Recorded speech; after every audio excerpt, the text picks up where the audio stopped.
you start? Yeah. Good afternoon. Welcome to this plenary session, the first of GCCG consensus report. And Frank Schwarz and myself, Hom-Lay Wang, we both are the scientific co-chair, together with four of our outstanding presenters there. So before we start, we just want to kind of introduce a little bit. So can I have a first slide?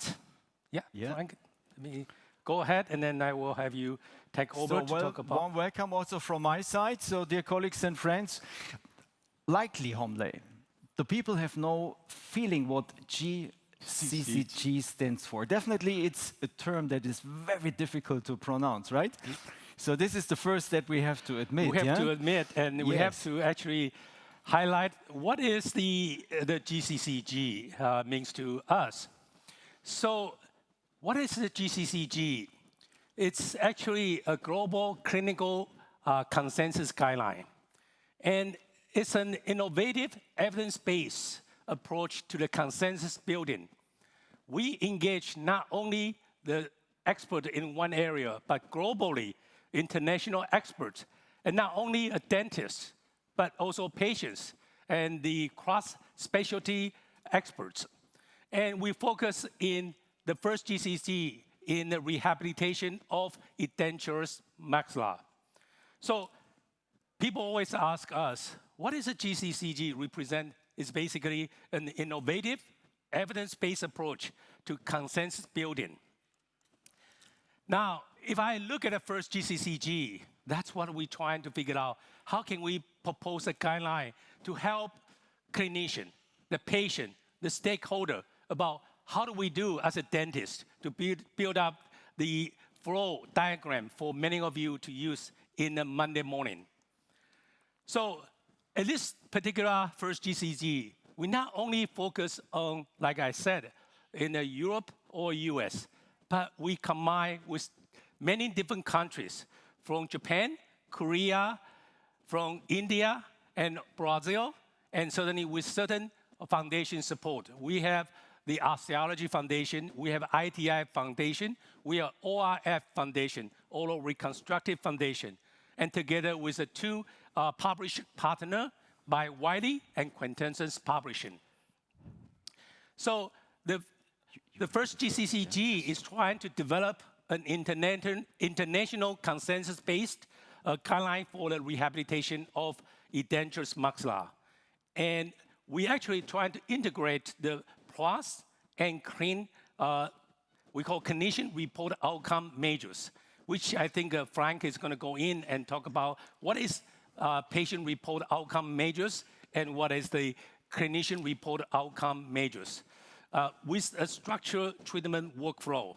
And we also identify the future research gaps which we can do as a group, as a dentist, to help our patient, our stakeholders. So basically, this is the organization structure, very briefly overview.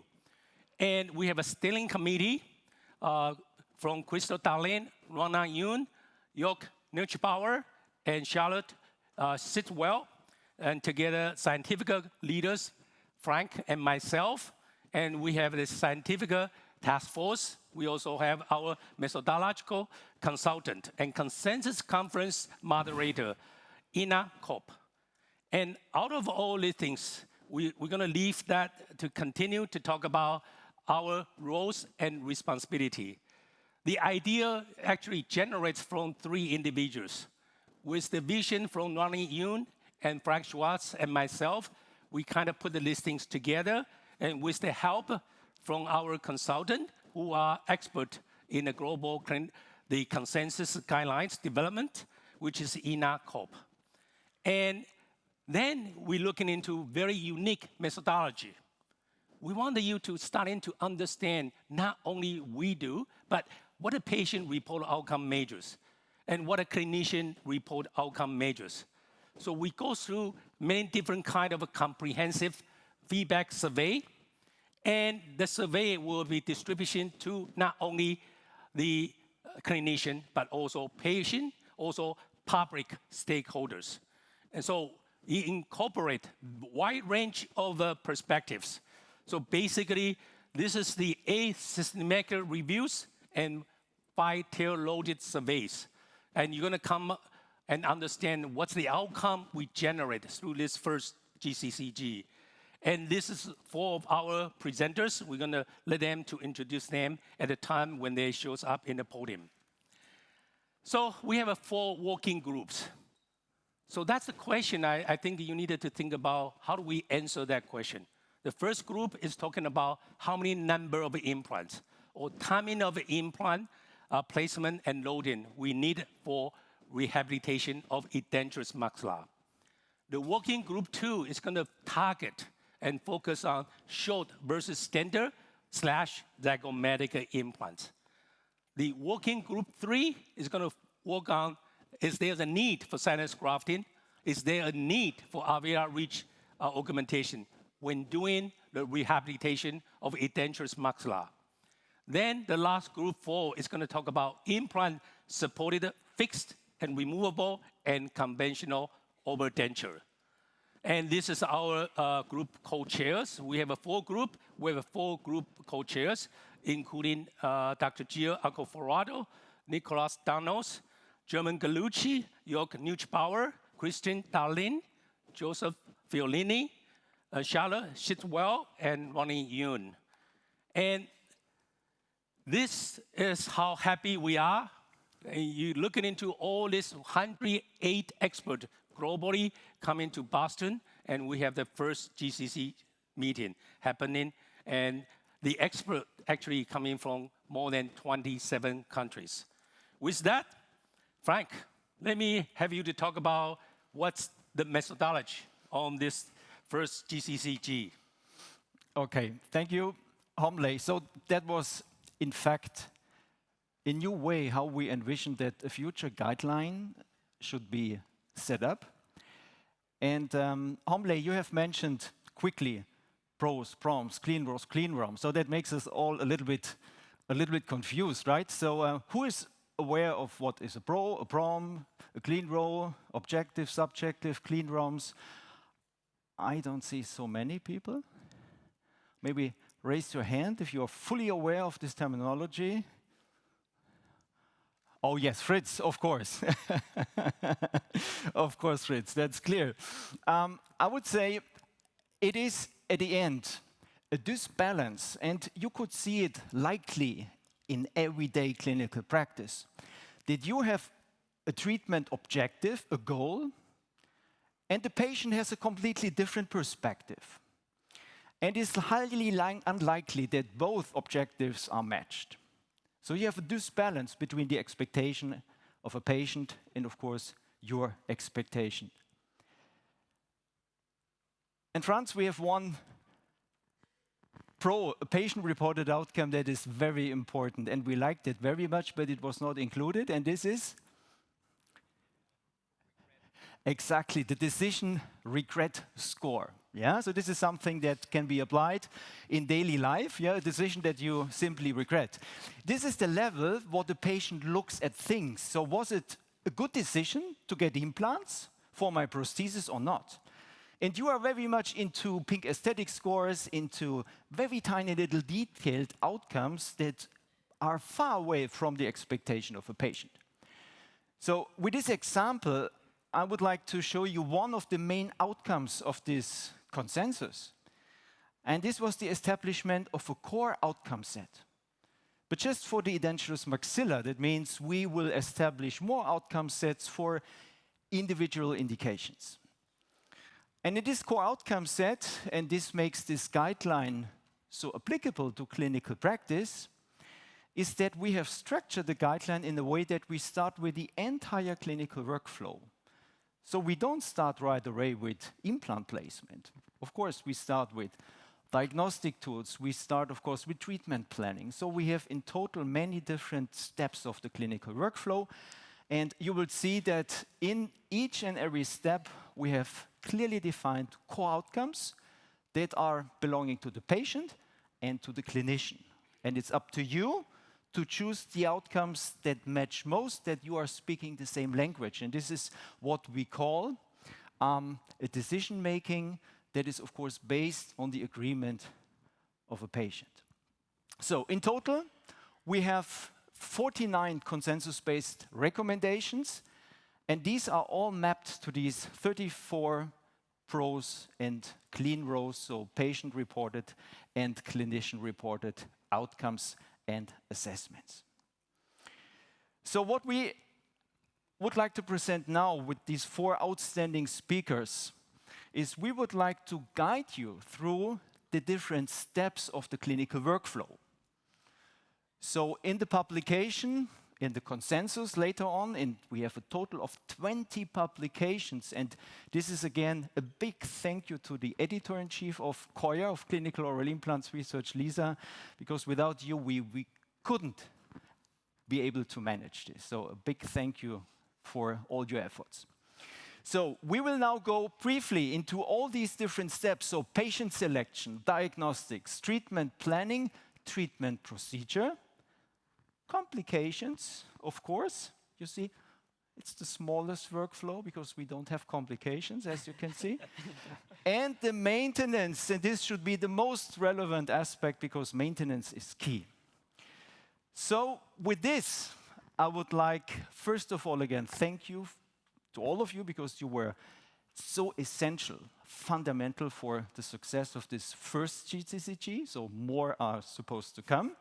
And it's now my great pleasure to introduce the first speaker, Todd. It's about you to start with the patient selection and diagnostics. Yeah, you took all the way from the United States. You are a board member of the Academy of Osseointegration, right? Yes. So it's really a great pleasure having you here in Monaco. Thank you so much. Todd, it's your stage. Thank you. Thank you. Thank you.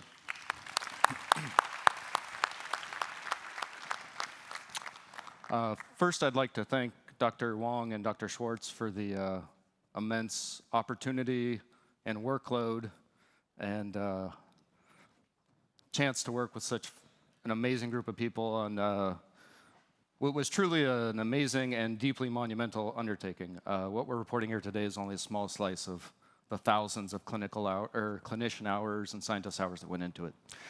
My role here this afternoon, briefly, is to share the results of the GCCG as relates to 2 different umbrella topics. The first is patient selection. The second umbrella will be diagnostics and treatment planning.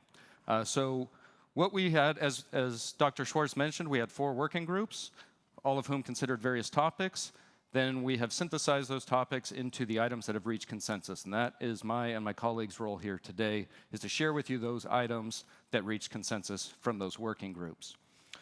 As subtopics under patient selection, we'll be going through items related to comprehensive patient assessment, evaluation of the patient's pre-existing denture or prosthesis, evaluation of the possibility of having that patient go through an implant-based rehabilitation. We will then move into the more clinical side of patient selection and assess the residual bone volume and morphology. And lastly, the options for various scenarios with resorption in different areas of the maxilla. So for the comprehensive patient assessment, this was items tasked to Working Group 4.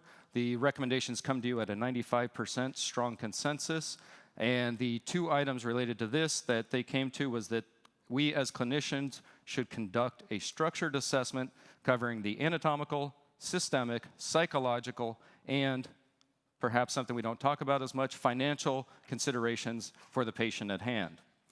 The second item reaching this 95% consensus was that we should proactively initiate a shared decision-making process with our patient. We should be less dictatorial towards what treatment options may be available to our patients, and as relevant to the clin rows and pros, what may be most appropriate for our patient's goals.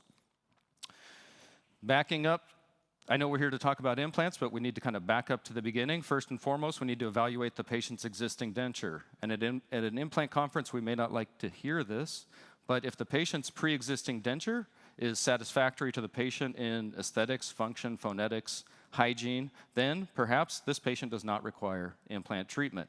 This guidance comes to you at a 95% strong consensus. from working group 4 under 3 different items. We're here to talk about implants. Therefore, we are largely looking at patients who are not satisfied with their pre-existing denture or removable prosthesis. If the patient is unsatisfied with their pre-existing removable denture, then of course we're going to enter into considering an implant-supported rehabilitation with the 98% almost unanimous consensus that we need to be proactively discussing both fixed and removable implant-supported prosthetic options. I know I won't go into that. We should be discussing both removable and fixed. In the evaluation for the implant-based rehabilitation, this is the kind of global diagnostic part of this. We need to first consider the facial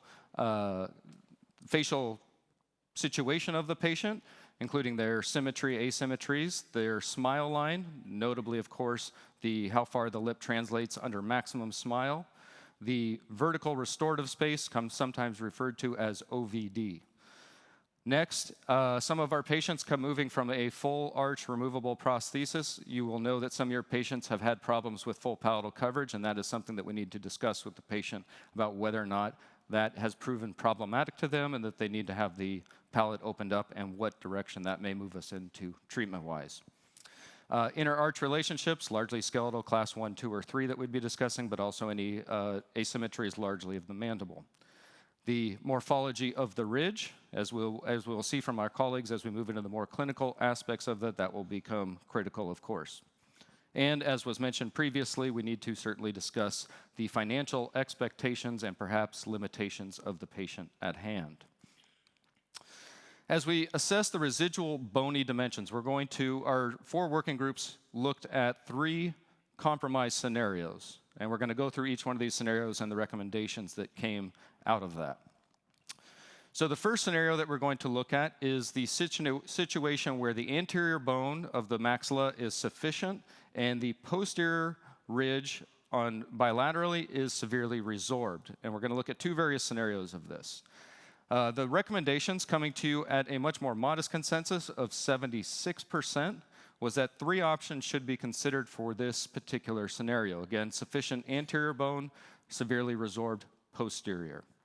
3 options. 1, standard anterior implants with a posterior sinus augmentation with the lateral or transcrestal approach at the clinician's discretion. Second option, standard anterior implants with tilted posterior implants avoiding the medial wall, the anterior wall of the maxillary sinus. And as a third potential option, and my colleagues will get more into this, standard anterior implants supported in the posterior by zygomatic implants. You will see that as we get into the clinical recommendations, the consensus numbers tend to be a bit more modest. Our second clinical scenario is a patient that has a sufficient anterior bone, again, but in this case, the posterior vertical height is compromised, now less than 5 millimeters.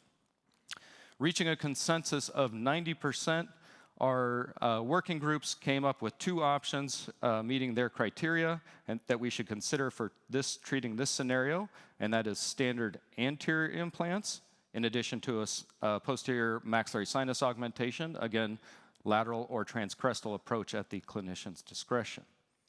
Secondly, anterior implants with posterior short implants. And short, of course, is a qualitative term, and we will get into a little bit more quantified nuance of that momentarily.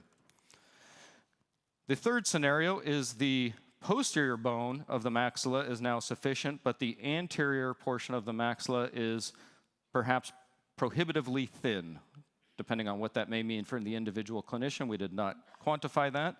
And what working group 2 came up with was 2 potential options for this treatment. Consensus here reached 90%. Posterior implants only, that is, if you feel or if you determine through a diagnostic and prototype or provisional stage that this can be completed with the support of only posterior implants, then perhaps the anterior maxilla can be avoided altogether. As a second potential option, augmentation of the anterior ridge using the method of the clinician's preference and supported by standard posterior implants. Lastly, for the severely resorbed maxilla, that is compromised bone throughout the entire arch form, there was an 87% consensus that the clinician should consider zygomatic implants if augmentation is not feasible. This recommendation comes with a pretty strong caveat. Again, this is an 80% consensus from, this is from Working Group 2. That the zygomatic implant surgery should be performed by highly trained surgeons under exacting appropriate clinical settings. There was also a recommendation from Working Group 2 reaching 77% consensus due to a dearth of literature on the topic. Not that, well, I won't editorialize that.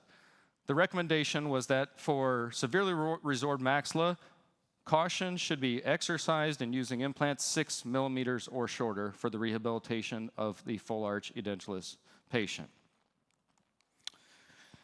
This is our core outcome set. As Dr. Schwarz mentioned, this is the pros and clin rows, both objective and subjective. For our group, this largely is not terribly relevant, with only one reaching consensus. This will show up, most of these items will show up a lot more in my colleagues' presentations in just a few moments. The second topic I'm here to report on is the diagnostic portion of our consensus conference. This is going to cover, under that umbrella, we're going to cover 5 subtopics: imaging and diagnostic evaluation, prosthetically driven planning, the diagnostic setups, whether that's analog or digital, functional and aesthetic validation intraorally in the patient, and the final planning and workflow for the diagnostic stage. With regards to imaging and diagnostic evaluation, Working Group 1 and Working Group 3 both came to 97% consensus that the use of CBCT should be indicated for all full arch edentulous implant cases. Also, in this case, reaching 81% consensus that we should use the CBCT to assess the anatomical complexity, volume, morphology, complexity, any deficiencies, especially as related to the nasal cavity and the maxillary sinus. This is coming out of Working Group 1 and Working Group 3. For the diagnostic stage of this, we need to ensure that we are leveraging modern technology where we combine the DICOM data from the CBCT with the diagnostic setup, again, whether that was created in an analog or virtual setting. We can use radiopaque markers, radiopaque templates to assess and to assist in those merging of those data sets. The prosthetic plan, of course, 91% consensus, should be largely finalized prior to initiating the surgery. We should not be determining the prosthetic design post-implant placement at a 91% consensus. We need to ensure that the imaging enables us to execute this planning and to ensure, again, that the implants, you will see a repeating theme here, that the implants are in the correct prosthetically driven position for the definitive restoration. At 91% consensus, Working Group 4 suggested that we use the prosthetic plan as determined and validated in the patient to guide the design of the surgical template with no recommendations on that specific design of that surgical template. Of course, you know there are many options for how those templates may be designed. As relates back to our first group of patient selection, we need to use a facially driven approach. 96% suggest this to assess tooth position, lip support, smile line at maximum smile, and of course the occlusion of that patient, including OVD and the skeletal relationship. If the existing denture is sufficient, you can use radiopaque markers to identify, to match up the position of the prosthesis intraorally with the DICOM data that we obtained from the CBCT at a 96% consensus recommendation. The diagnostic setup can use digital or conventional methods, and we can use that to try it in intraorally, where therefore we can move beyond just a static analysis of the design and test it in the patient intraorally with all their natural movements. The clinical try-ins, at 96% consensus that we should be performing a clinical try-in prior to initiation of surgical protocols where we assess, of course, aesthetics, phonetics, function, hygiene, inner arch space, or OVD, and the patient's satisfaction with the overall proposal. For the final planning and workflow integration, we need to align the imaging and the prosthetic setup. Again, this is coming out of a couple different work groups from different ways with similar conclusions, again, at 91%. When we prepare the template-based surgery, that needs to be done wherever possible. This is coming out of 2 working groups, Working Group 1 and Working Group 4, both aligning on that at a high level of consensus, 81 and 91% respectively. And lastly, this is our core outcome set. Again, most of these ClinRos and pros were not relevant to the diagnostic and patient selection portion of this, and will show up in my colleagues' reports to follow. With that, I would like to introduce my very good friend, talented, hardworking, exceptional, friendly, funny colleague, Franz Strauss. Thank you so much. Well done. Well done. Thank you. Thank you, Todd, for the very friendly introduction. And I cannot stress enough how lucky I feel to be part of this initiative. And as Hom-Lay and Frank was pointed out, this is the focus. We are not just creating guidelines for clinicians. We are just creating guidelines to treat patients like Marianne, who is a nice patient from our clinic treated by my good friend Micha Pirz. So we literally put the patient in the center. So what I'm going to report you are the conclusions regarding the treatment planning in terms of implant number distribution, bone preservation, prosthetic design, immediate implant placement, and immediate loading protocols in the dentulous maxilla. And special considerations on patients with very resorbed maxilla. So, first question, how many implants should we have to place? And this was a really interesting discussion that took place in Boston. So, first of all, we have to determine an implant number based on the prosthesis type, and certainly based on patient anatomy, and certainly we have to ensure a distribution of the stress, which is the standard practice. So what were the conclusions?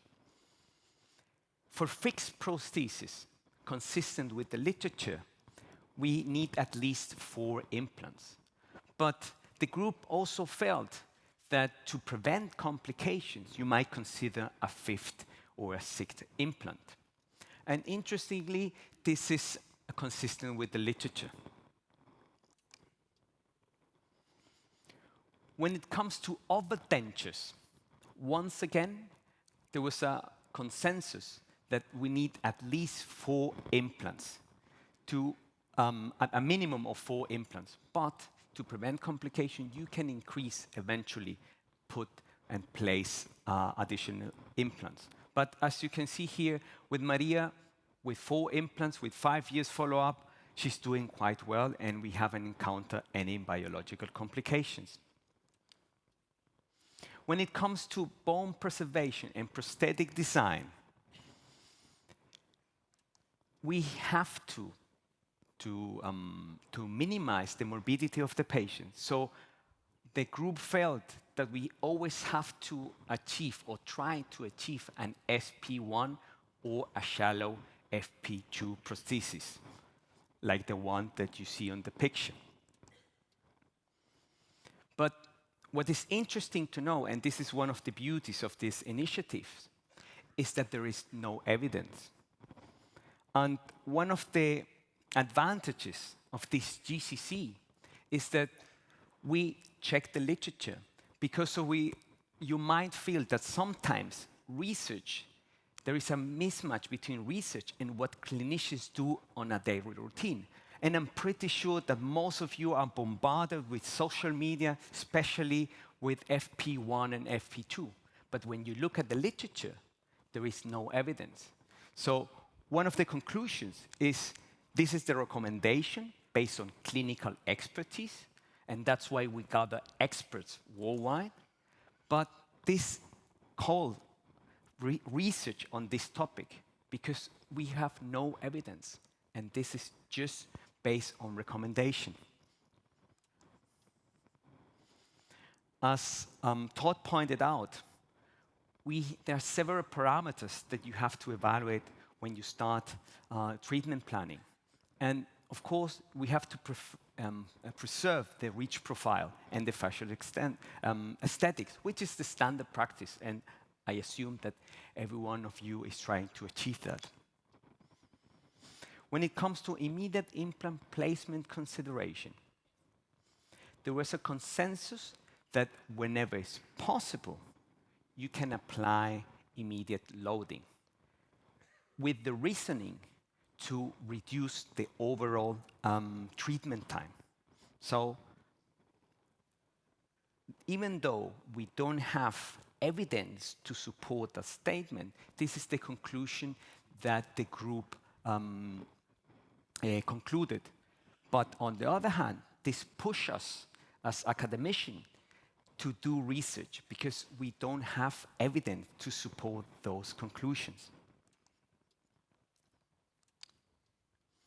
Then we have to evaluate the suitability of immediate loading in healed or immediate site. And this was one of the conclusions of working group number 1.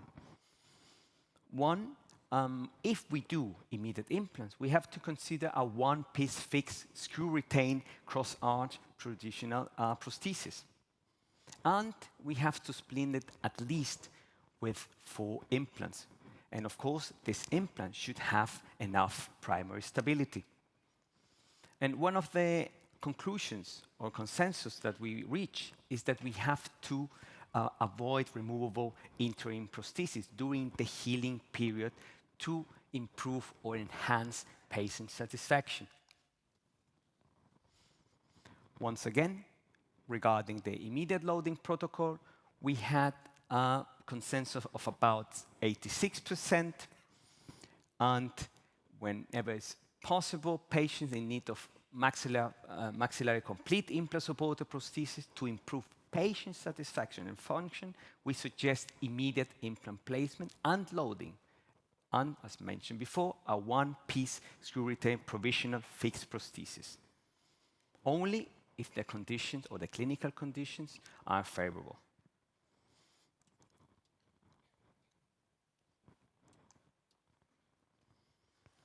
For patients in need of maxillary arch requiring a complete implant-supported prosthesis in healed sites, provided implant stability is achieved and patient-related factors are favorable, we suggest, and this was a strong conclusion or a strong recommendation, to use one-piece provisional screw-retained fixed restoration to avoid complications related to postoperative. Similarly, we reach a similar conclusion regarding immediate loading, and once again, one-piece fixed screw-retained cross-arch provisional are the way to go. But once again, this statement is not supported by the evidence. This is mainly based on the opinion of patients that were participating in this consensus, and also based on the expertise of our group. When it comes to resolved or severely resolved maxilla, and this is an aspect that Todd touched on, in those cases, you might consider involving zygomatic implants. And here, I'd like to show you a case of my good friend Justin Pieper from the Netherlands. And one of the conclusions, and I cannot stress it enough, is if you are considering using zygomatic implant, you require a special training. So, and this was one of the main conclusions. You have to refer and you have to work in a hospital setting. And zygomatic implants should be done only by experts with experience with zygomatic implants, like Justin. So, if it's possible, try to proceed with immediate loading and across arch splinting. And this, we reach a consensus of about 75%. When it comes to the core settled outcomes, or in other words, the outcome that you have to evaluate at this point, we didn't reach any consensus, meaning that the outcomes that you have to measure are measured either before or later on. And with that, I would like to introduce my good friend, Alex Lin. Stage is yours. Good to see you. Thank you, Franz. So my name is Alex Lin. I'm a periodontist based in San Francisco, California. So this is my first time joining EAO Congress. It's been an amazing experience seeing so many faces from Boston. So thank you, Frank and Hom-Lay, giving us such a great opportunity to present our outcomes here for you. So my topic is about the treatment procedures and complications. So let's treat our patient. So first, I have 8 sections I want to discuss with you under the treatment procedure umbrella. First, surgical planning and the implant placement. Second, hard and soft tissue management. I have seen so many lectures this time with a lot of bone grafting procedures needed to be done, or soft tissue augmentation needs to be done to modify the tissue phenotype. So we do have some recommendations on hard and soft tissue management. Next, occlusal planning and the interim prosthesis. We will discuss how important the interim prosthesis is for our patient, especially for aesthetics and the function. Sometimes we may not be able to deliver a fixed full-arch prosthesis for our patient. We may need to think about the overdenture as an alternative. So we will discuss overdenture and the fixed prosthesis construction. Next domain will be fit verification and the final prosthesis delivery. We are going to talk about recommendations regarding the impression process. Last but not least, we will talk about the post-delivery protection. So let's jump into the surgical planning and the implant placement first. So our recommendation, first one, is to plan implant positioning based on finalized prosthetic setup. So whenever we start to do the full arch treatment planning, we want to make sure that we do have a prosthetic setup for our patient. The goal is to really perform guided surgery so that we can deliver a prosthesis performing our surgery based on a prosthetically guided position. And this recommendation actually was proposed by 2 groups, both Group 1 and Group 4 reaching consensus with 81% and 91% agreement, respectively. So here I'm going to quickly show you one of the cases that we treated in our clinic. So this patient showed up with a full-arch edentulous maxilla. The opposing dentition is a full-arch fixed implant-supported mandible prosthesis. And then we used the digital scan to really have the mock-up of a patient's denture, so now we know where the teeth should go. With that, the DO scan could help us to really know where the bone is and where the teeth are. Afterwards, we are able to plan our implant just based on the fully guided implant procedure and treatment planning. So now we can see the fixation pins and also the implant placement digitally. With that, we are able to design the fixation pin guide so that we know where the fixation pins are gonna go. The bone is too much, so in this case, we have to do a stackable guide in order to reduce the bone so that we are able to place the implant in an ideal position. And these are the bone reduction guide and the stackable guide. Follow this digital planning, we can fix the bone reduction guide on the ridge, perform our bone reduction, and then place the implant fully guided. And then this is after the implant placement. With the panoramic view, you could see it's a really nice AP spread for this patient's final implant position. So this is the full arch guided digital workflow. How about the hard tissue and the soft tissue management? A lot of the time that we need to think about the vertical bone or horizontal bone augmentation. This morning I was in Dr. Urban's lecture. He showed us unlimited vertical bone augmentation.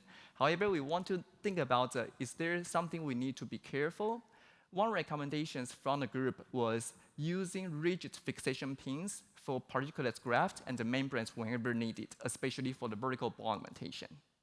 So this one reached 80% of agreement, so that's the consensus of the group. whenever that we perform vertical ridge augmentation, fixation pins are actually recommended to really fix the barrier so that we can prevent the movement of the membrane. However, we didn't really reach an agreement on the horizontal augmentation, but for vertical, this one is very crucial. Soft tissue part. If keratinoid mucosa is insufficient, we always need to think about soft tissue grafting at the time of implant placement or at the time of a second stage procedure.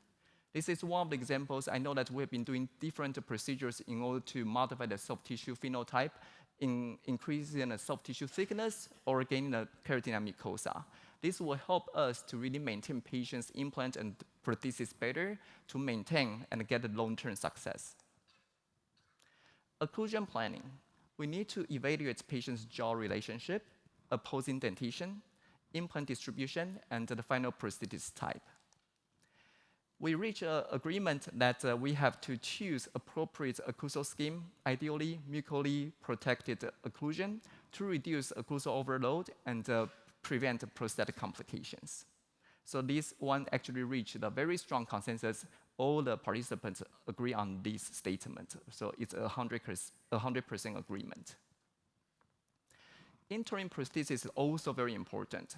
We recommend delivering interim screw retain prosthesis after the implant placement. So this is like a test drive for the patient's future aesthetic function. We will test patient aesthetics, phonetics, chewing efficiency, and occlusion and hygiene access. So for example, this is the temporary restoration that we provide to this patient, and we would be able to modify patients' the interim denture before we deliver the final prosthesis to the patient, and so that we can follow up with the patient's the aesthetics, the smile, the function, how the patient really speak, and we are able to really make sure that the patient can clean this prosthesis before we give the final prosthesis to the patient. This one reached a strong consensus.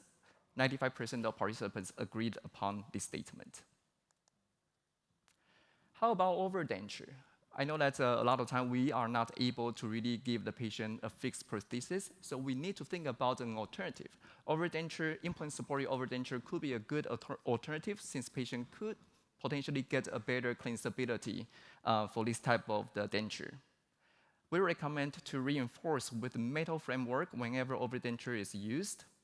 We recommend preferring an open palate horseshoe design for patients' comfort. So we do not really recommend using the full closed palate design. Open palate design might be better.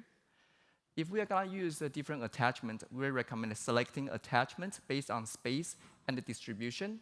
For example, stud attachment or magnet for limited space. For better space, we may be able to use a milled bar or telescope crowns for better retention. And this statement reached the 92% consensus. How about the fixed four-arch restoration? We recommend using screw retain design for retrievability. We know that a lot of time we may need to repair the denture because of different complications. And then this type of screw retain prosthesis would help a patient easier to get the denture retrieved. We recommend contouring tissue contacting surfaces for easy hygiene. There are so many different hygiene tools, like the screen showed, that we are able to use to clean the denture. Patient can use them to provide a good home care. Sometimes we teach our patient to use floss to do this type of pre-cross cleaning technique to maintain the denture and the implant. So we need to make sure there is sufficient contour that the patient is able to do the cleaning at home to have the long-term home care. So this statement reached a high consensus, so it's a strong consensus with 95% agreement among our participants. We also recommend choosing durable materials such as metal framework with ceramic or acrylic veneering. Also, monolithic zirconia is recommended if space allows. So this statement reaching 84% of consensus. In terms of the impression process, we recommend taking master impression or a digital scan as a standard practice. Afterwards, we recommend using intraoral verification jig to confirm a specific fit for the patient's future denture. So you could see these photos are from a prosthodontist in San Francisco, Dr. Kevin Chen. He performed the intraoral verification jig so that we can ensure the passivity of the denture. If the passivity is not really ideal, we recommend sectioning or reassembling or even retaking impression if a misfit is detected. And this statement reaching 93% consensus. Post-delivery protection, we recommend providing patients hard acrylic occlusal guard for patients with bruxism or high occlusal forces. Especially for those patients who has a history of parafunction, we need to know providing a patient occlusal guard is very important to prevent the complications. So this statement also reached 94% consensus. In terms of core outcome set, only 2 core outcome sets are reaching consensus. For the patient's central outcome, the pain is the one that's reaching consensus. And for the clean roll, implant primary stability reaching consensus that it is important to achieve while placing our implant. The next section I'm gonna talk about is complications. This is relatively a small section since we didn't really reach too many agreements on this topic. The first complication we want to touch base on is sinus membrane perforation management. And the second one is zygomatic implant placement and its safety measures. For the sinus membrane perforation, we need to identify membrane perforation during a sinus lift, either as lateral window or a transcrestal approach. As you could see here, this is one of my cases actually having a sinus perforation during the procedure. However, whenever this type of perforation happens, if the perforation is less than 10 millimeters, the recommendation was to place a resorbable collagen membrane over the tear. This is able to be repaired, so we should attempt repairing during the sinus approach. So we recommend continuing with the bone grafting procedure if the membrane contains the graft successfully. This statement reaching 82% of consensus. So as you could see in this case, we were able to put a collagen membrane over the tear so that we could repair the perforation, and the sinus grafting procedure can be still proceeded. And after the healing process, even with the tear, the patient was still able to get a nice amount of bone in the sinus. And we recommend monitoring for postoperative sinus complication for the patients. How about zygomatic implants? So in terms of zygomatic implant safety measures, we recommend to confirm that the patient is suitable candidate for zygomatic implants, especially only for the patient that really resorbed the maxilla, that could not get any type of bone augmentation procedures. Then we recommend the patient to be a suitable candidate for zygomatic implant. And that case needs to be managed, as Todd and Franz mentioned, very, very skilled, trained surgeon, since this type of procedure is really highly skillful. So this recommendation was agreed upon 87% of the consensus participants.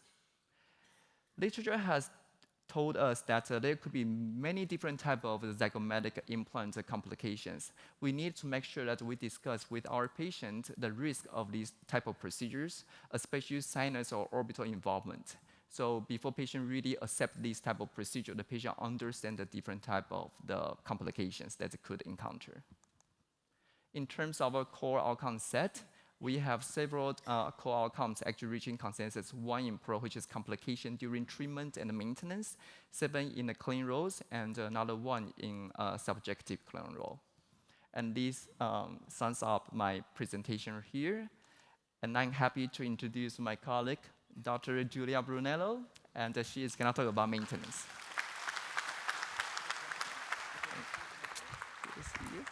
Thank you.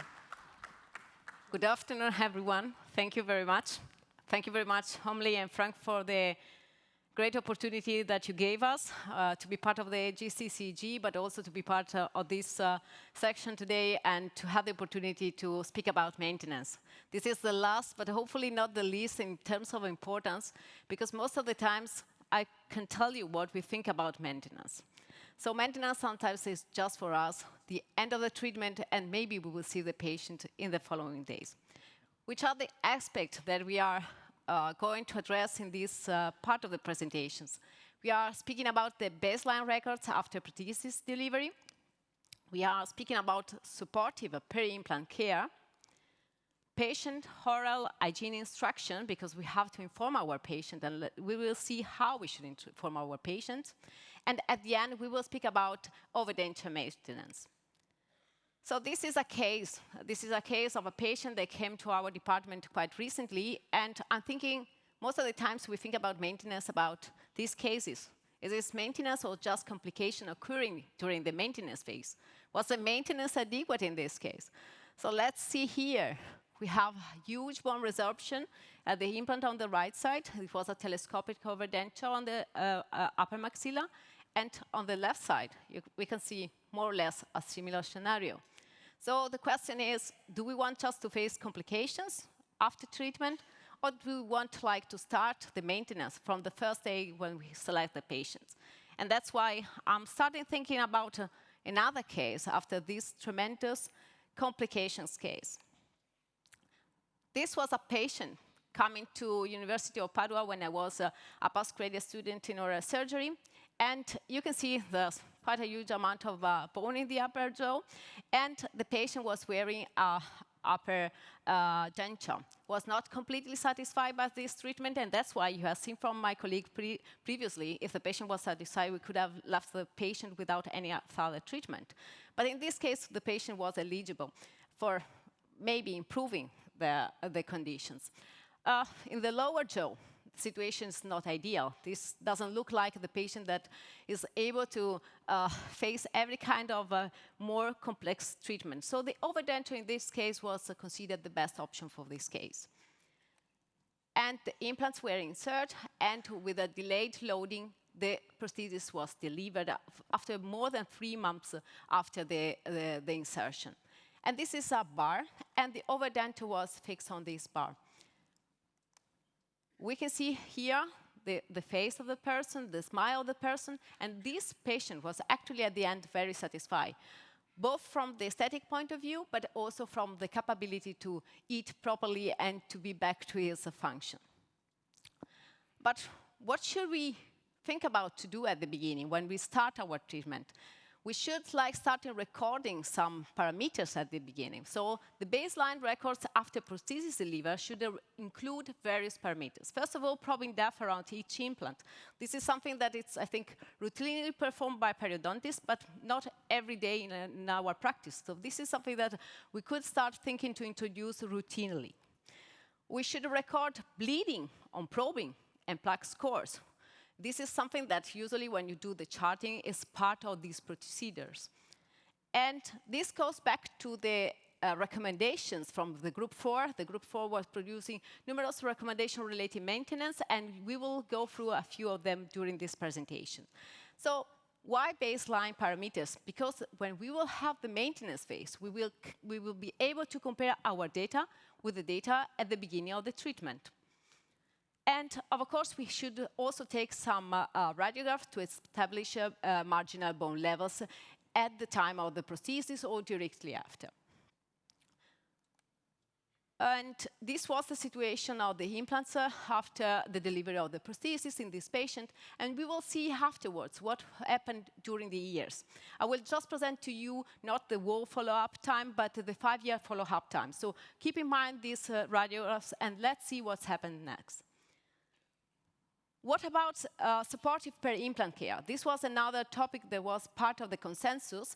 And of course, we have to customize the recall intervals. We cannot have all our patients outside our door every day or every 3 months. It largely depends on the risk profile. So we will have to see some patients more frequently. Some others we can wait up to more or less 1 year. So typically, we have a recall time of between 6 and 12 months. And of course, this should be like 3-4 months in case we need more control. So remember always the frequency of the recall has to be individualized. What should we perform during each visit? So what would be important to assess is in the inflammation. Is anything changing over time? Is the patient having bleeding on probing, marginal bleeding? Does the pockets are changing over time? And also if there's any kind of mucosal recession. Sometimes we are more focused for the single tooth because the recession could be critical and may underestimate some of the aspects whenever we have a full arch prosthesis.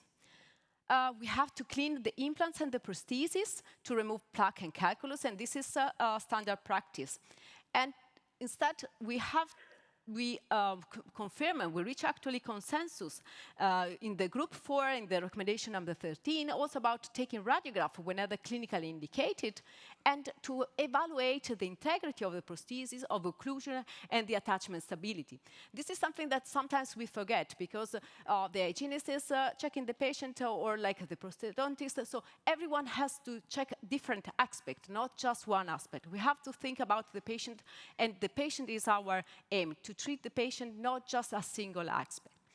And this goes back to the recommendation of the group 4 I was mentioning you, where we need regular maintenance and we have to check the peri-implant tissues and also the integrity of the prosthesis and if it's to be adjusted during the time. So going back to the patient I was showing you before, we have now the 5 years clinical radiographic data.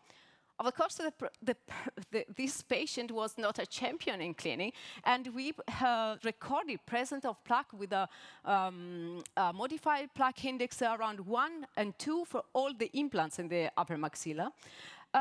There was no bleeding in 3 out of 4 the upper jaw implants. There was just bleeding at 1 single implant at the 24, where we also observe a single site with a probing depth more than 4 millimeters. All the other implants were not having a probing depth. They were recording more than 5 millimeters. Maximum was 4 millimeters. And all the implants were surrounded by keratinized mucosa at the follow-up and also actually at the baseline. From a radiographical point of view, you can see how the bone is stable. So that was something that we were absolutely happy about, and the patient was happy as well. Why do we know about the happiness of the patient? Because in that case, we ask the patient how was the situation. And this is something that we should always try to involve. This is one of the prompts. How is the quality of life depending on these implant-supported prosthesis. And don't be upset, it's right never everywhere, but never in this case it's a favorable outcome. So if you see the color map, the patient was extremely happy. You can see all green light and a few slightly yellow lights. Tailor hygiene regimen, this is very important. So it has to be also in this case individualized. It depends on the type of a prosthesis, but also it depends on the patient dexterity. Are all our patients the same? No, not everyone has the same capability. And we can use manual or electric toothbrush. Of course, it has to be used also interproximal brushes and implant floss. And as an adjunct, water irrigators. And this goes back to the recommendation reaching 98%, so it's really a strong consensus, quite an unanimous reply from group 4, and it was the recommendation number 14. Moving to the patient oral hygiene instruction, we also conducted a preliminary questionnaire involving 41 patients, and we can see that the instrument, that the tools that we propose and as in the recommendation are also matching what the patient usually use at home, because 36 out of 41 of the patients are actually using normal brushes, and of course, they also integrate their cleaning methods with the interproximal brushes, with the mouth wash was not so much represented, but you can see also water floss quite mentioned by 29 patients out of 41.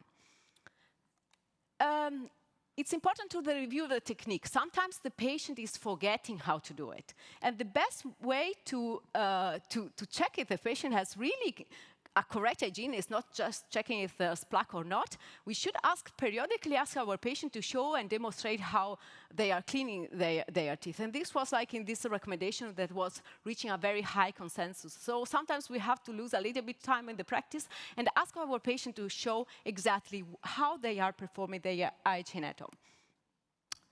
Overdental mentor. The overdental is like one of the treatments. Sometimes the patient is just wearing the overdental, is removing the overdental, is receiving the cleaning, but we don't have to forget that the main priority is the patient has also have a good function. Is the patient eating properly? We have to educate our patient that this retentive component has sometimes to be replaced. It's something that is like can can last a long time, but sometimes we have to replace them to guarantee a good stability of the prosthesis. When?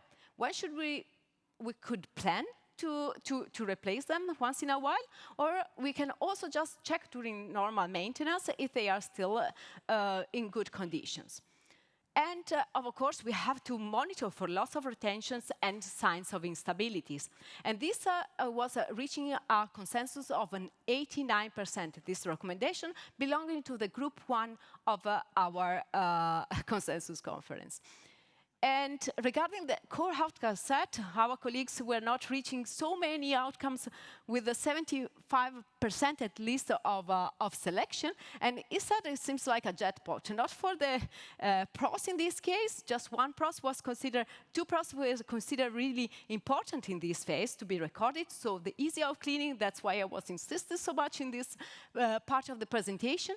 And the patient overall satisfaction, as I was showing you the questionnaires before, but also the subjective clean rows. So in this moment, the dentist really feels like that a little bit of gratification and satisfaction could be really relevant in the long term to be quantified, and not just in the moment of the surgery. And regarding the objective clean rows, in this case, we obtain consensus in 14 out of 22 objective clean rows being part of the core outcome set.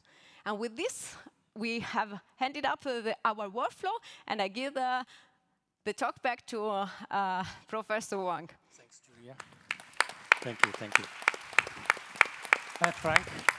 So we have all 4 of the expert and very nice speaker to talk about all this consensus draw from this working group 1, 2, 3, and 4. So what is the outcome?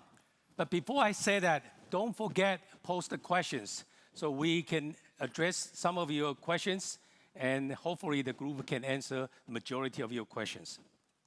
So the outcome from this first GCCG, we're going to actually, as Frank mentioned very nicely in the beginning, we have 20 papers.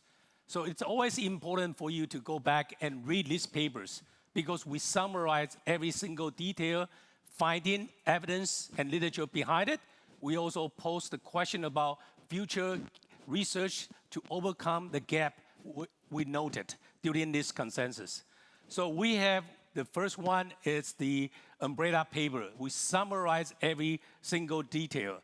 Then we have a group 1, 2, 3, and 4 paper. All 4 papers will be submitted to the COE in the month of September, and the spatial issue will come up. And out of this, we have all these 6 papers. You're going to look at every single things like the outcome set, the core set papers. It's all accepted, and together with the one of a clinical outcome assessment in implant dentistry, the clinical research also will be actually published. And in the end, you have 8 systematic review papers. It's also accepted in the JOMI. So with that, Frank, this is what we did when we finished our consensus. Yes. So I think with all this information, many people are very much confused. A little bit. And this is exactly what such a bunch of information, of course, naturally causes, and this is why we decided to implement decision trees and workflows. And this is the true merit of this consensus, that you will find for each and every workflow step a step-by-step decision-making process that easily guides you through all these very comprehensive details. And I think this is the most obvious merit of this first GCCG. So we will now take a deeper look into, of course, questions that you have raised, questions that came to our mind, and of course the input from our speakers. So this is, again, take the chance, pose some questions, whatever you like. We start mainly with you, Todd. Your name comes quite frequently up here on the iPad in a very good sense. In a very good sense. Mostly. Mostly. The first one, and I think this is a term that I like most. So you were talking about if the existing denture is fine. What is fine? Yeah, and this is part of the question. So the decision is not made by the dentist. The dentist is not judging, well, this is a bad overdenture, let's better place implants, right? And this is, I think, the main point. Could you further elaborate on this point? So when is an existing denture acceptable, also with regards to future events such as bone loss, maybe the medical history of the patient may change over time? Yeah. I think this kind of goes back to the idea about the subjective and objective considerations for success. As clinicians, we have our certain criteria, but as relates to just a complete maxillary removable denture, most of those are largely going to be subjective. For example, aesthetics. Patients have dentures that have chipped and repaired and they've stained or discolored and maybe don't look as good as the clinician might like, but aesthetics is certainly in the eye of the beholder. So too with function. Very difficult for us as clinicians to evaluate function. That's, again, a patient-level decision. I think, off the top of my head, the one thing that comes to mind where the clinician may override the patient's perception is when we start to see a prosthesis that's causing trauma to the soft tissue, so that if the patient doesn't mind these lesions, I would still think that the clinician's perception that that was problematic would override the idea that it's still acceptable. And we do have patients that will have a pain tolerance that maybe outstrips that of other folks. Yeah. So what do you think about the fit of the overdenture with regard to, well, preservation of the alveolar ridge or forcing, promoting bone remodeling? So yes. what do you check it? Yes, obviously we need to check the fit, and as clinicians, as we start to see prosthesis that's requiring extensive amounts of adhesive or something along those lines to retain it, I think we would all be starting to think of guiding our patients to, at the very minimum, a new removable prosthesis. To your point, maybe specifically about like combination syndrome, where the patient still has mandibular anterior dentition, and we start to see bone loss that will prove to be extensively problematic if it's not caught early, then would be a good time to approach alternative treatments either in the opposing jaw or in the upper jaw. Yeah. So, Franz, wonderful presentation. And one of the audience actually bring up this very wonderful question. It's we created this roadmap, as you probably know, and is that probably put more efforts and also complicates the clinician in terms of their practice and treatment. Do you think we are providing the roadmap is ease their burden or make it more complicated? And if so, how do we calibrate the clinician? How do we know they're following through it? That's a very excellent question and not so easy to answer. But one of the things that we encountered during this GCC is, and what is the aim of GCC, is that we found that some studies or some outcomes were irrelevant for the patients, and some other outcomes were irrelevant for clinicians. And then when we decided to put everything together, it was really difficult to make a comparison over time. So this is something we experienced. So probably the studies that were run or started 10 years ago, we won't be able to compare them with the ones in the future. But by establishing the outcomes that we as a clinicians, we have to measure, and the ones that the patient considered as important, we can always compare with future studies.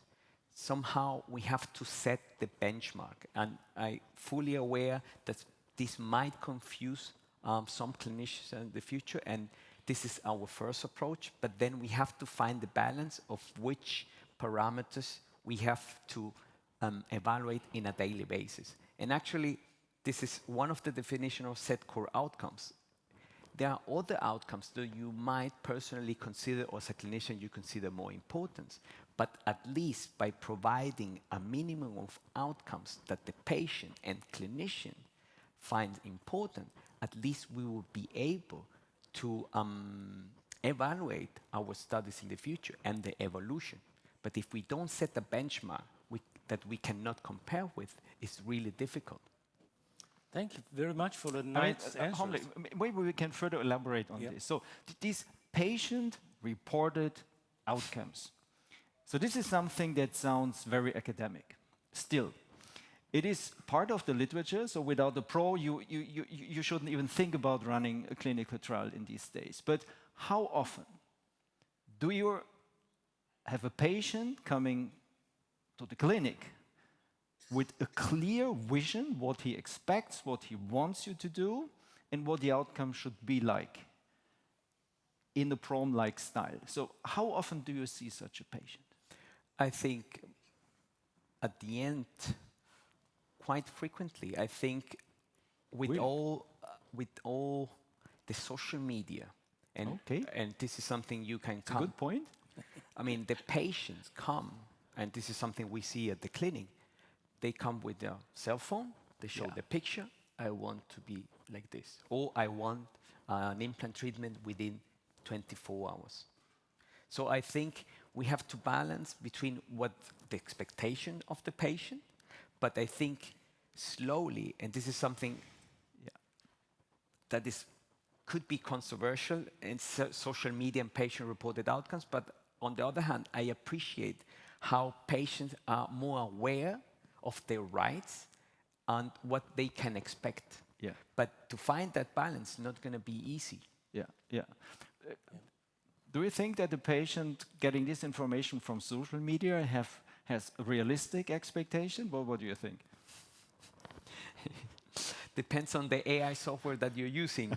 but I think, as I said, I think with all the advent of nowadays technology, and this is during these 3 or 4 days of Congress, we have seen so many presentations with the newest technology, the industry pushing us to use everything, the newest software where you can even simulate what the possible outcome could be. But I think we really have to step back as a clinician and then educate our patients. So what is reasonable, what is manageable, but I think there is no easy answer to your question, because this world is evolving so fast with AI. I think it's a revolution. Yeah. There's a good point. Maybe one final remark. That's why we came up with this shared decision making. So you start with this kind of discussion, even the patient does not raise the question. So I think we as clinicians could also use the pros as part of our language, that we find a common ground. Might that be a good approach? Exactly. I think every clinician, before having the first appointment, can have a simple questionnaire with standard question. And then even the clinician, those questions, and this is one of the beauty of patient-reported outcomes, is that sometimes patients do not raise let's say, the key questions because they're embarrassed.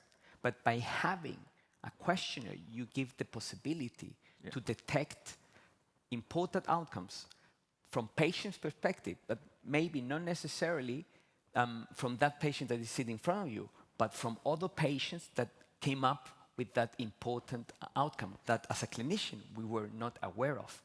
So I think as a standard method, I think it has a lot of potential. Let's say, there is shift toward e-prompts or e-pros, where the patient just click to scan a QR code and you get some question and you can collect that data. Actually, it's very nice. You can do these things before the treatment, like the medical screening. They do Exactly. that. So, Alex, they have a question coming out from one of the audience, and talk about the full arch reconstruction using the implants. What's the standard length of the implant you think we should use?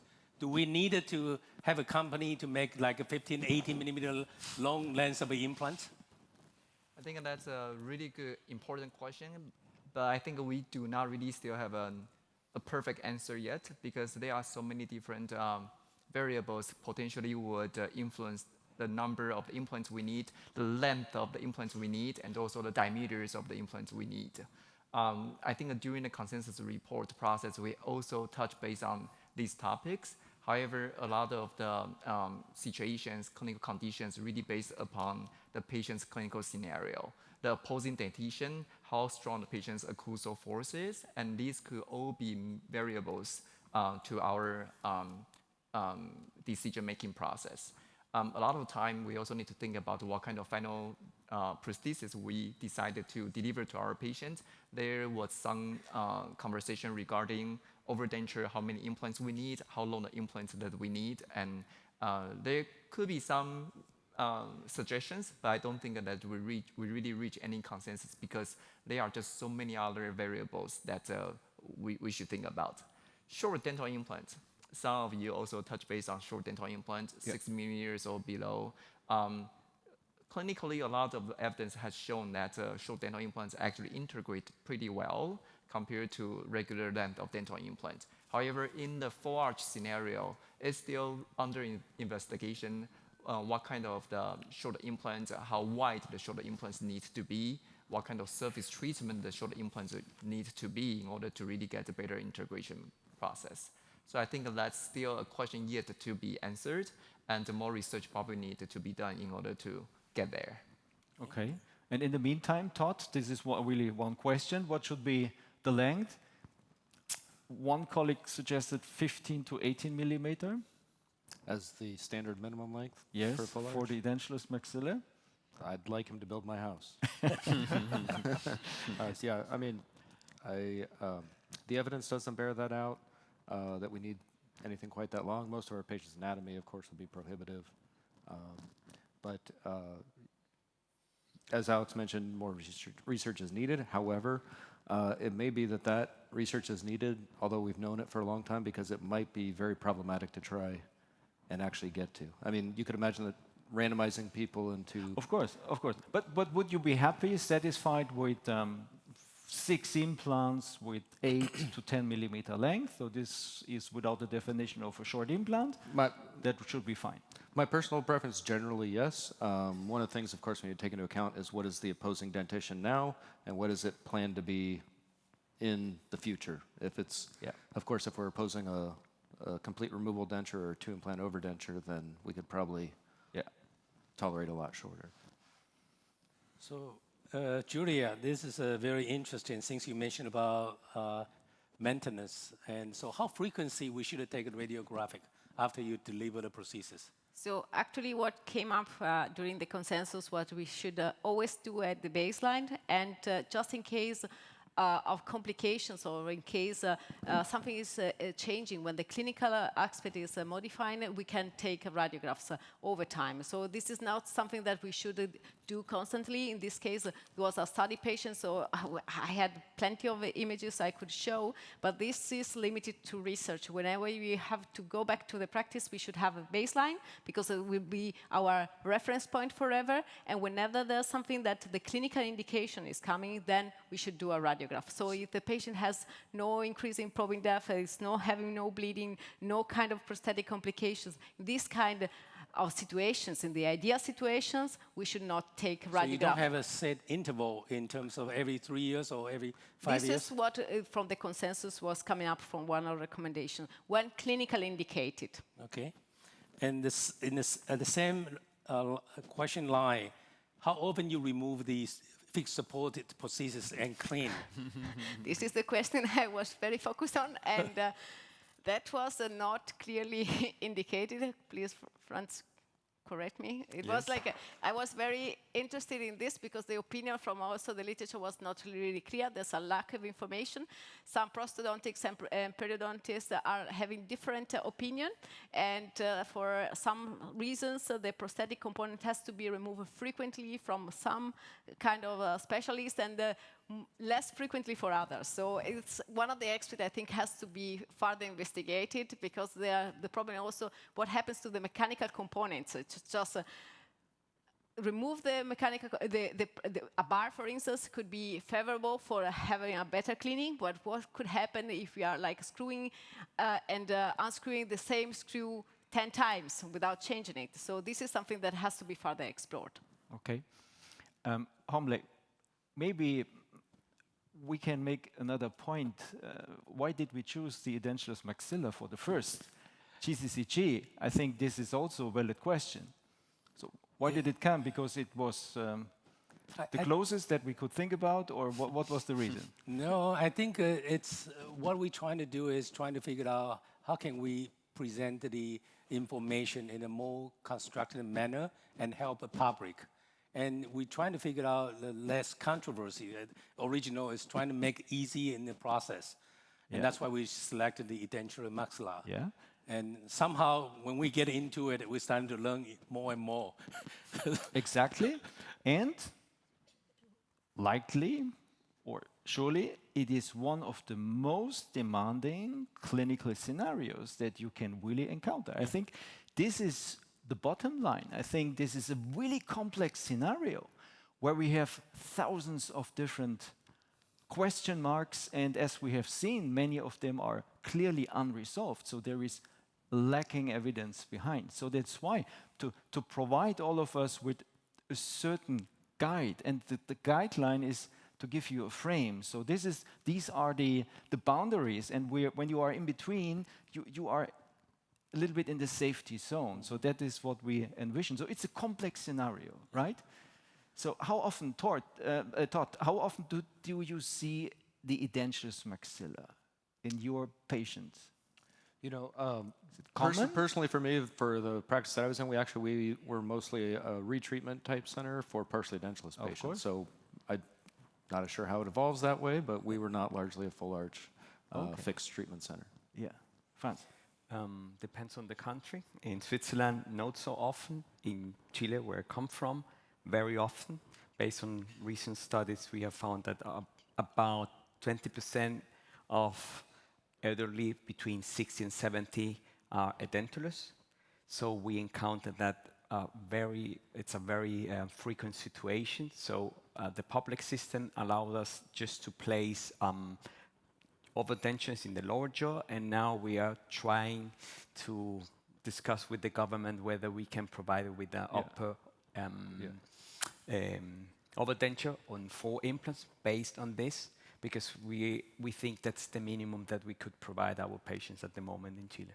Yeah, but considering epidemiological data, so in Germany we have a quite robust epidemiological assessment of tooth loss and reasons for tooth loss, and it became apparent, of course, we keep more teeth due to prevention, due to periodontal treatment, but, and this is at the other hand side, the downside, the longer we preserve the teeth, the longer we provide periodontal treatment, which is a necessary and important step, don't get me wrong. But at the end, we end up in a scenario where the maxilla is, I would say not severely, but it's definitely a resorbed and a complex scenario when you have lost the last tooth in the mouth. Exactly. So that's why it is a complex scenario. And this is one of the beauty of the GCC, because unlike other consensus, we had all the specialties. Because at the end of the day, the ideal treatment is a multidisciplinary. So we had all these views together, come together, and surprisingly reaching consensus. So even though there were some heated discussions. Yeah. And this leads me to this question that came up. So when we have this resorbed maxilla, and how many of you are placing zygomatic implants?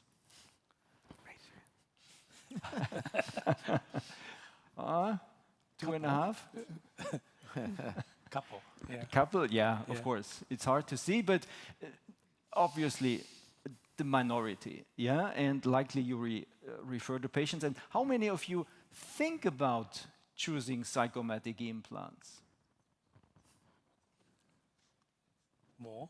More, a little bit more, but obviously it's not Not a common. lot. Yeah, not a common. Yeah, likely you think more about sinus grafting and ridge augmentation. So what would be the alternative? Well, Istvan is not here. He would show you the cases to prove that there is no need for zygomatic implants, for sure. But what is the clinical scenario, the realistic scenario for larger ridge augmentation procedures? So one of the cases that actually showed getting the zygomatic implant, one of my patients referred to me trying to get full arch fixed, traditional, conventional, most of the time place 6 to 7 implants if I don't do any angulated implants. However, when we took the CBCT scan, we realized that the patient's sinus were actually augmented before. And the augmentation was not done correctly. The augmentation was only done from the buccal side, didn't really reach the medial wall. Of course. So, of course, and then at this moment, you try to really get into the lateral wall window sinus. It was not possible just because all the sinus architecture has been messed up. And you were trying to do the transcrestal, and you are gonna hit the sinus membrane because the membrane was not elevated all the way to medial. And patient has a really extremely resolved maxilla. So in this kind of scenario, think about doing different type of sinus procedures which could potentially get more into complication scenario. We opted to offer the patient zygomatic implant situation. And patient is actually really happy receiving the zygomatic implant, restoring the smile and the function. So I think that's one really it's a good point. It's a good point. So Frank, there's a very interesting question from the people, and some of them may want to join in the future at GCCG. So they're actually trying to ask, how do we select this expert? What's the criteria we use to select this expert? So some of them may be interested in, I want to be applying for the expert in the next GCCG. So, you know, these are the things we talk about it, and can you highlight it, how we do in the decision making in selecting the expert to attend the first GCCG, so they know a little bit? Well, of course, this will all be comprehensively described in the summary, in the umbrella paper. But in brief, and this makes this consensus so unique, this was all based on surveys. And the surveys, they were, of course, engaged experts from or within societies, such as the EAO. So we have selected experts based on their profile, so with the proven, let's say, clinical experience for the edentulous maxilla.